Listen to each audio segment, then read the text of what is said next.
Martin, what is fractal geometry? Well, fractal geometry has made some people very, very wealthy. Although, don't build your hopes up because the advantages might have been realised by now. But anyway, we all know, well, most people know about Euclidean geometry. It's the stuff you learn at school. There are four kinds of entities in, well, more than four, but four basic entities in Euclidean geometry. There's a point. A point has no dimensions. It doesn't have any width or height or breadth or anything. So that's a zero-dimension thing. A line is a one-dimensional thing. All you have to do is specify the length of a line and you've pretty well got it. So it's just one dimensions. A plane, like the surface of a table or something, is two-dimensional. You need the width and the length. And finally, you have solids, like a cube or some rectangular thing in 3 dimensions, where you need the height, the width, and the length. So that's 3 dimensions. The problem is that in nature, you never see straight lines. I mean, you might see approximations to them now and then, but you don't really see straight lines. You certainly don't see flat surfaces, and you don't see perfect 3-dimensional objects. So Euclidean geometry has determined the way that, for example, we design and build structures, because we understand it. But nature has no regard for Euclidean geometry. So a guy called Mandelbrot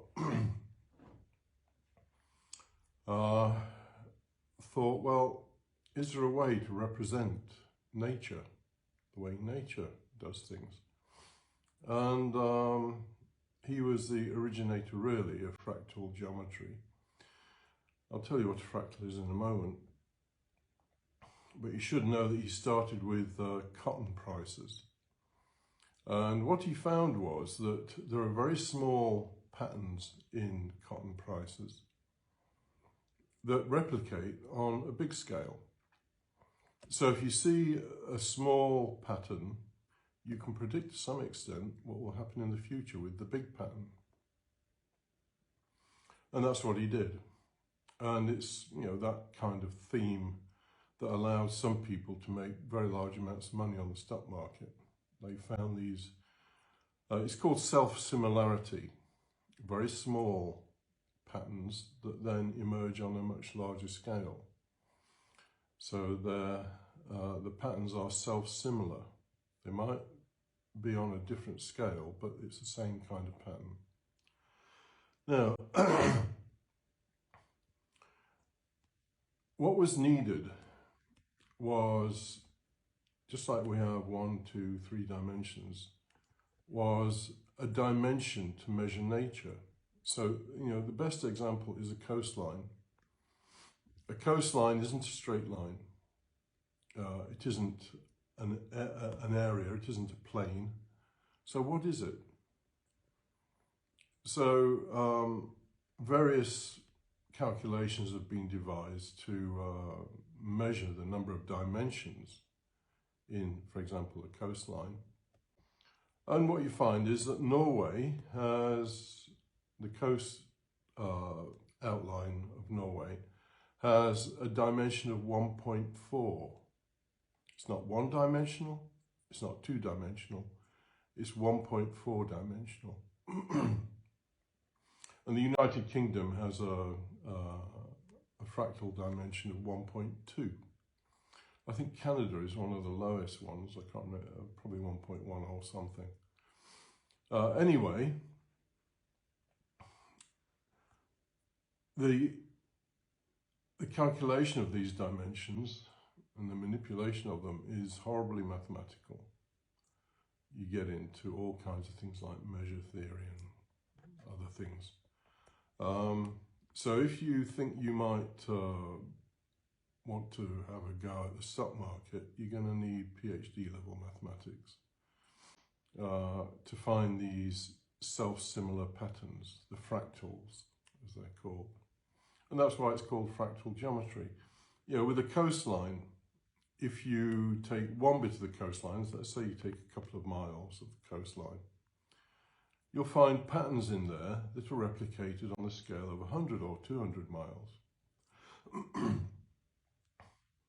And the odd thing is, the shorter the measuring rod you use, the longer the coastline is, because of course you're measuring all the nooks and crannies. So this phenomenon has been seen in the way blood vessels branch, the way plants grow, all kinds of things like that. But it's still early days, and it's very complicated. My own intuition is that somebody needs to find something that simplifies it all. And then we can easily talk about 1.4 dimensions or 1.2 dimensions, instead of just the old Euclidean dimensions of 1, 2 or 3 dimensions. So that's what fractal geometry is. It's the geometry of nature, really. It's the geometry of things that replicate in a self-similar way. Tiny patterns then manifesting in bigger patterns, or you know, the bigger ones in smaller ones, and so on. So that's fractal geometry. It is used a lot now in biology, in physics, in well, just about all the sciences, to understand how nature does things, as opposed to imposing points, lines, planes and three-dimensional objects on nature. So it's early days, it has a long way to go, but if you can find some thing in fractal geometry with regard to the stock market that nobody else has found, it could be a way to making yourself $1 billion or $2 billion.